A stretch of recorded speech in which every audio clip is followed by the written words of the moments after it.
ஜெய் ஜெய சங்கர ஹரஹர சங்கர மகாபெரிவா சரணம். அனைவருக்குமே வணக்கம்.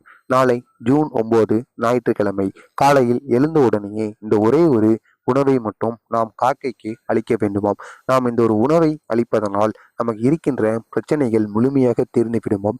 அதுவும் காலை நேரத்தில் எழுந்த உடனேயே நாம் காக்கைக்கு எப்பொழுதுமே வீட்டில் இருப்பவர்கள் அனைவருமே உண்பதற்கு முன்பாக நாம் காக்கைக்கு முதல் உணவாக வைக்க வேண்டும். சிறிய குழந்தைகளோ முதியவர்களோ யார் இருந்தாலுமே அவர்கள் சாப்பிடுவதற்கு முன்பாக நாம் காக்கைக்கு சாப்பாடை அளிக்க வேண்டும். ஏனென்றால் நமது முன்னோர்களுக்கு நாம் முதல் மரியாதை கொடுப்பதற்கு அர்த்தம். அது மட்டுமல்லாமல் நமது முன்னோர்கள் செய்த பாவங்கள் நம்மை பின்தொடராமல் இருப்பதற்கும் நாம் இந்த ஒரு செயலை செய்வோம். அது மட்டுமல்லாமல் இது போக பித்திரு சாபங்களும் நீங்கிவிடும். எனவே நீங்கள் இந்த ஒரே ஒரு பொருளை நம்ம காக்கைக்கு அளிப்பதனால் நமக்கு இருக்கக்கூடிய கஷ்டங்கள், பிரச்சனைகள் எவ்வளவு பெரிய பிரச்சனைகளாக இருந்தாலும், அதாவது தொழில் ரீதியான பிரச்சனைகள், குடும்பத்தில் தேவையில்லாத மனக்குழப்பங்கள், குடும்பத்துக்குள் கணவன் மனைவி பிரச்சனை, பெற்றோர்கள் குழந்தைகள் பிரச்சனை, இந்த போல் என்ன விதமான பிரச்சனைகளாக இருந்தாலுமே அதற்கு ஒரு தீர்வானது கிடைக்க வேண்டும் என்றால் நீங்கள் காக்கைக்கு காலை நேரத்தில் எழுந்தவுடனே உணவளிக்க வேண்டும். அதிலேயும் நீங்கள் ஞாயிற்றுக்கிழமை நாட்களில் உணவளிப்பதனால் மிக பெரிய அளவில் உங்களுக்கு நன்மைகளானது நடக்கும்.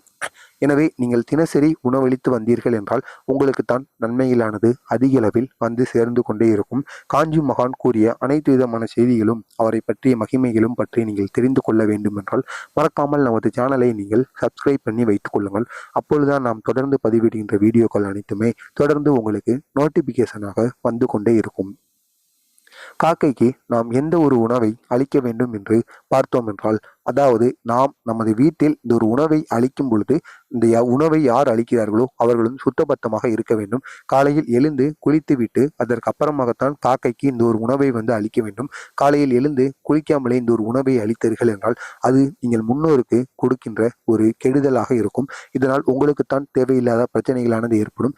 நீங்கள் இந்த ஒரு தவறை செய்து கொண்டு இருக்கிறீர்கள் என்றால் இதனை தற்பொழுதே திருத்திக் கொள்ளுங்கள். அதாவது நாம் நமது வீட்டில் வெண்பொங்கல் இருக்கிறது அல்லவா, வெண்பொங்கலை நாம் நமது வீட்டில் செய்ய வேண்டும்.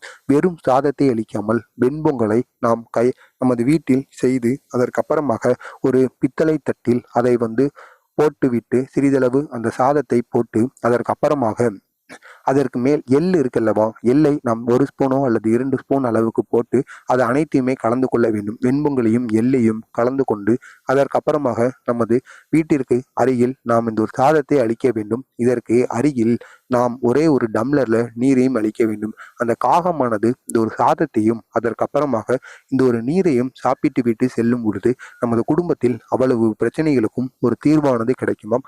அதிக அளவில் மன நிறைவும் மகிழ்ச்சியும் நமது குடும்பத்தில் ஏற்பட தொடங்குமாம். அவ்வளவு சக்தி இந்த ஒரு செயலினால் இருக்கிறதாம். எனவே தவறாமல் நீங்கள் தினசரி செய்து வாருங்கள். உங்களுக்கு இருக்கின்ற பிரச்சனைகள் அனைத்துக்குமே ஒரு விடுதலையானது கிடைக்கும்.